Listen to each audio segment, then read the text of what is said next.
Now let's get into it. So while Naruto and Sasuke are trying to fight off Orochimaru, the third Hokage and the rest of the elite forces are fighting off everything else. Out of nowhere, Christian awakes in a dark space with one light sprouting on a man with a cloak on. He says, "Hello? Anyone?" And when he pulls his hood back, it's actually the clan leader. He goes, "What? Lord Ultima?" He says, "Yes, hello. I know you've known me, but I am here to help you. Pick 3 jutsu you would like to learn, and I will grant them, and that is it. Every 10 years I will appear when you are severely hurt and offer you a jutsu.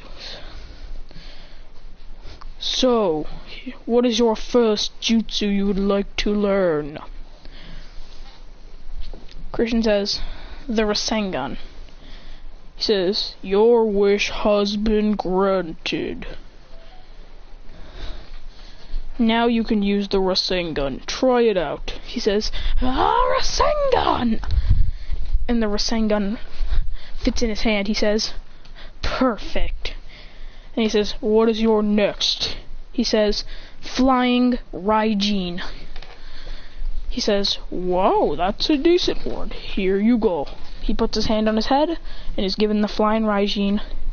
He tries it out, and the elder of the clan gives him 5 Flying Raijin kunai, and says, "Here you go, and your final wish.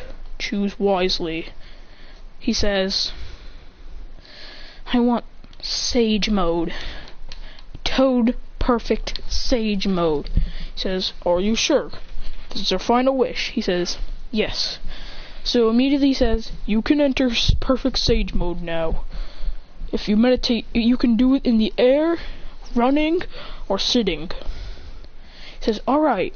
And he says, "My final wish is for you to awaken me." He says, "Alright, that is your final wish. So, you are now awakened." And Christian is actually in the woods, while Sasuke and Naruto are fighting next to him. He throws a kunai at Orochimaru, throws a Flying Raijin kunai. And then Orochimaru's like, "What is that?" Then he appears right next to Orochimaru and punches him in the face. But Orochimaru dodges, but then he's hit with a frog punch. He says, "Yeah!" And he stacks the Ultima gun on it, creating Ultima Sage Mode, which is busted. Now that is an overpowered ability. That's stronger than KCM. 1 and 2. So immediately he says, "Ah!" and blitzes Orochimaru, punching him in the gut, defeating him there and then, punching him in the gut.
Back. So basically, when he'd kick Orochimaru, send him flying back, and then Orochimaru would dip. He'd say, "Guys, we gotta go quickly." He bites his finger and summons Chief Toad, and Chief Toad says, "What do you want from me, kid?"